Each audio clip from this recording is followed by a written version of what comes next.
Hello and welcome to another property market update for Sydney, Melbourne and Brisbane for June 2022.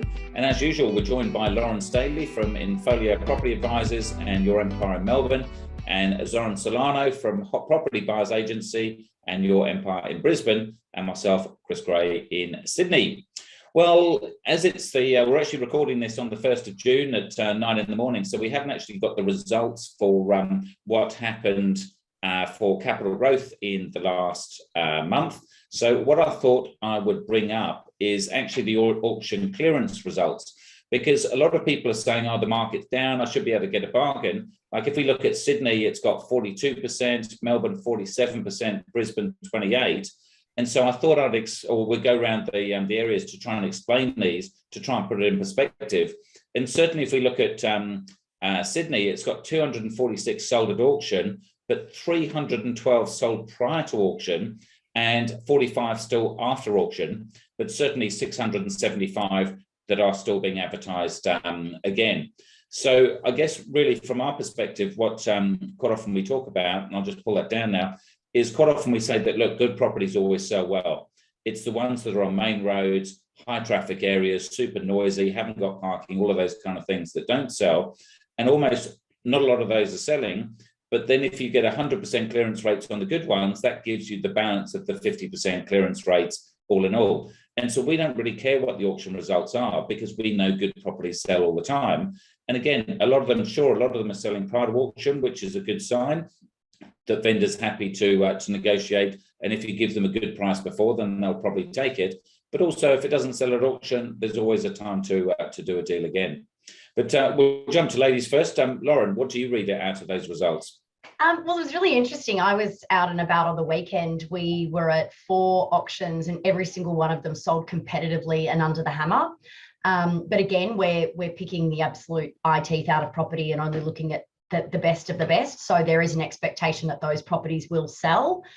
There was multiple bidders on a number of them, and one of them sold 700,000 above the top of the quoted range. So again, I think that sort of indicates that good properties will move no matter what is going on or what market sentiment has to say. The other thing is with those results, there's a number of properties that sell on the day of auction, but not at auction, which should be included in your auction clearance rates, which sometimes are or are not. I'm not quite sure whether that's the case with that particular report. It's passed into someone and then they negotiate a sale, and that should form part of the auction clearance rates. There's definitely a little bit of softening on those B and C grade properties without question, and certainly agents are very, very motivated at the moment to take pre-auction offers. They're inviting them, and they're sending us properties that are not yet advertised, but they're getting ready to advertise, saying, look, if you've got a qualified buyer, we'd consider something if you could do a clean offer on it, because I think vendors are a little bit nervous. Yeah, look, it's good to mention about how they calculate the results. And look, I should refer those results. They were from SQN Research, a guy, Louis Christopher. He's a really good guy to follow, and it's worth getting his newsletters, which are free as well. So he's got some really good information there. But it's amazing that all of these different research houses, they do calculate things slightly differently, and they do all argue that they've got the best results. But I mean, that's the funny thing. You think everyone could agree what the auction clearance rate is, but everyone's got their different methods. And it's hard, because quite often another discussion is if agents aren't selling, they don't want to declare the auction result because they don't want it to go against their name.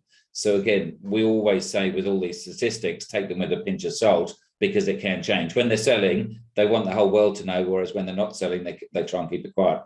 Now, certainly Brisbane isn't the auction capital of the world. Is that part of the reason that auction clearance rates are only 28%, Zoran? Yeah, mate, look, I think that Queensland is currently going through a phase where there's a bit of, as we've discussed previously, a window of opportunity to buy with less competition than maybe 3 or 6 months ago. And yeah, options are definitely something that is a minority when it comes to the overall transactions in Queensland. And that's not just motivated by selling agents or vendors, it's also the buying side of the equation as well. Especially in the environment where we're starting to see interest rates rise, a little bit of a softening of consumer confidence. Going to auction with a cash, unconditional, no finance, no building and pest, you're settling no matter what in 30, 45, however many days, that does have an intimidation factor with buyers and also with sellers. But with buyers, because if they're going to get their finance pre-approval and then going to auction, a lot of banks and brokers, unless they are, experts at what they do, a lot of the time they actually don't give their client great certainty under auction either. So you've got this buyer who is nervous about making the biggest financial decision of their life, to then have an auction, which is it's public speaking, one of the most common fears of people, and a bank or broker gives you the fear of, oh, don't go to auction, it's not subject to finance. So all of these things amplify the situation that we're seeing right now, and it's a domino effect with consumer confidence. It does not surprise me that we're seeing an increase in sold prior. I think vendors and selling agents are using fear of market softening to get their sellers to consider pre-auction offers. That's something that selling agents are using as a tactic at the moment against vendors to motivate them to get a transaction done. As a buyer's agent, we can tap into that to our client's benefit, to the buyer's benefit, because we may be able to secure that property pre-auction for less than we were expecting to pay at auction and with less competition. And we did that just recently for a premium home buyer who's relocating from Sydney, securing a property for about $50,000 to $100,000 less than we were prepared to pay under auction terms. And look, a lot of it is about consumer confidence rather than logical decision-making, which we've seen kind of decade after decade. Obviously, the major news over the last few weeks is obviously the government's changed and kind of Labor's come in, and that should certainly give some certainty. But I mean, maybe the question, Lauren, is do you see any major changes just because we've had a change of government? Oh, no, there never really, it never really is.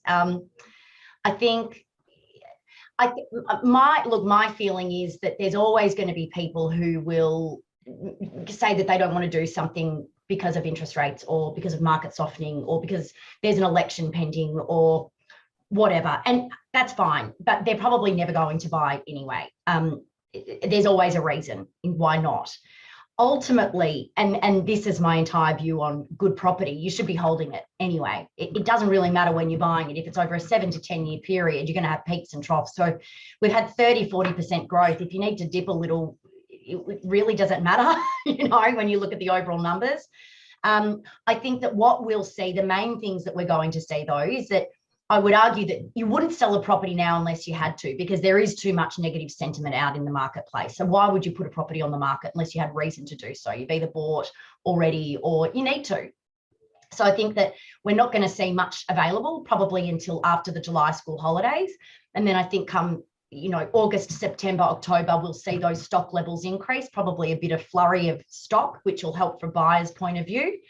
And then it'll dribble out again. But that's the only real change I'm expecting to see in the marketplace over the next few months.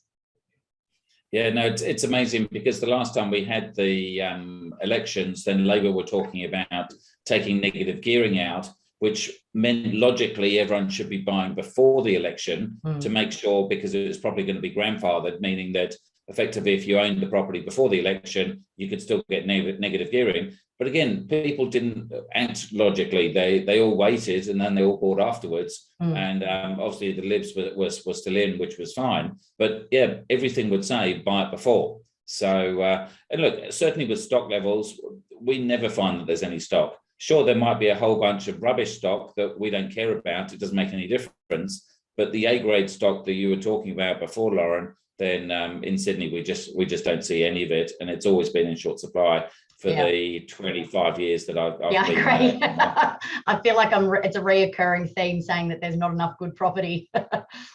Yeah. So, Zoran, what about you? What about stock levels and any change from the government perspective, do you think?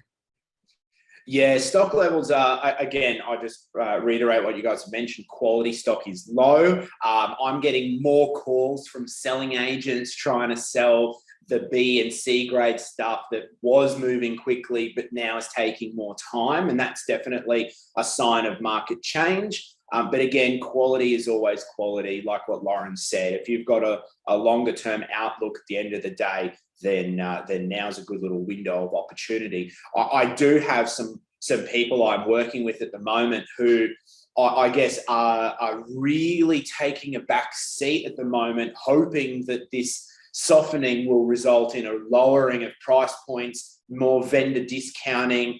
But again, I think that's also a dangerous game because we don't know when this market is going to start to heat up again. I think that Lauren's right, that once we get through the next lot of school holidays, for Brisbane as well, I see a mass relocation phenomenon really starting. We've purchased for 3 relocators from Sydney to Brisbane in the last month, and they are moving up for the school year. So we've seen a lot of people come up, do a reconnaissance trip to schools and areas and book their kids in to start next year. And now they're looking to secure property over the next 6 months. So I think there's about a 3 or 4 month window if you're thinking about relocating to Queensland where we could start a search and secure something, settle it, and be ready for you to move up at the end of the school year as well. Because buying a property doesn't necessarily happen overnight. You do need to start thinking about this sooner if it's a relocation that's coming your way. And I think part of those relocations is not just about price, it's the 6 months of rain that we've had in Sydney and now the freezing cold. It feels like I live in Melbourne at the moment, but at least you can see we've got a sunny day outside, but it's certainly not warm. Lauren, just as a final thing before we go, do you think house prices are really softening? And if you did want to sell, would you sell if you really didn't need to? I don't think I'd be encouraging someone to put their property on the market right at this minute, purely because there is too much negative sentiment out there. And I think you want to give, if you don't have to, why would you? You just wait until people are feeling a little bit more positive about it. And one of the things that I've seen is that happens so quickly. You know, we're in this spot for just this snippet of time. And, you know, so if you can hold out, you know, wait until there's a bit more positivity in the media. Sadly, they drive a lot of this rather than the reality of what's going on in the market. So we need to wait until they've got something else to write about. Who knows how long that'll be. But ultimately, I do believe, you know, I've got a full book of clients who are all looking for good quality properties. I'm not dealing with any less people now than I would in a hot market. So there are people who want to buy. So if you do want to sell a property and you've got something that's good quality, I wouldn't suggest that you don't, because I still think that those properties will hold fine in this current market. And certainly if you're looking at upgrading, then sure, you might say, well, now I'm not going to get the premium. I'm still getting what it's worth.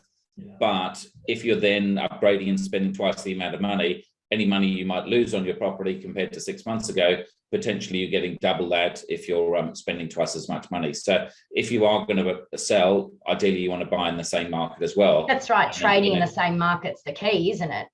Exactly. Mm-hmm. So the only difference is if you're downsizing, then ideally you want to downsize in a boom, because then you get a much bigger premium for your more expensive property and you're buying a cheaper one. But look, you can never time the market. Any final words of wisdom from you, Zoran? Mate, I've got all the wisdom in the world. So look, guys, in this market, as we start to see interest rates rise, I'm seeing multiple property owners and investors consider reducing their debt, as they may sort of be able to, or they may not be able to weather a bit of an increase in their rate. And that's something that obviously every investor needs to make sure they have buffers in place, and financially they've got the serviceability to facilitate the loans that they have in a rising interest rate environment.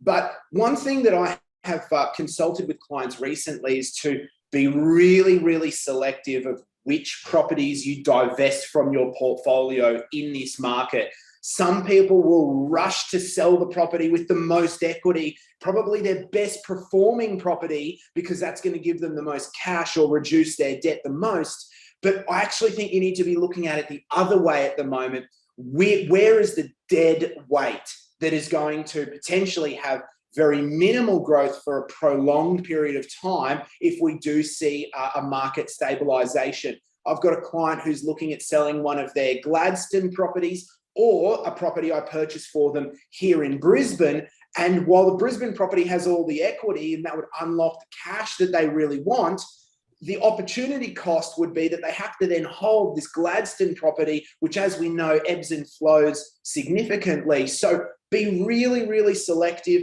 and don't forget, you may not extract a lot of cash by selling that dead weight, but you could free up a lot of serviceability that's tied up in servicing that property and retaining it as an investment. And that's another good final message, that certainly with dealing with buyers agents, it's not just about buying property. So if you want to review what assets you've got and you want to go through it saying, should I keep this, should I get rid of this, then certainly in Sydney, Melbourne and Brisbane, certainly happy to help you there and give you some ideas on what you might be doing.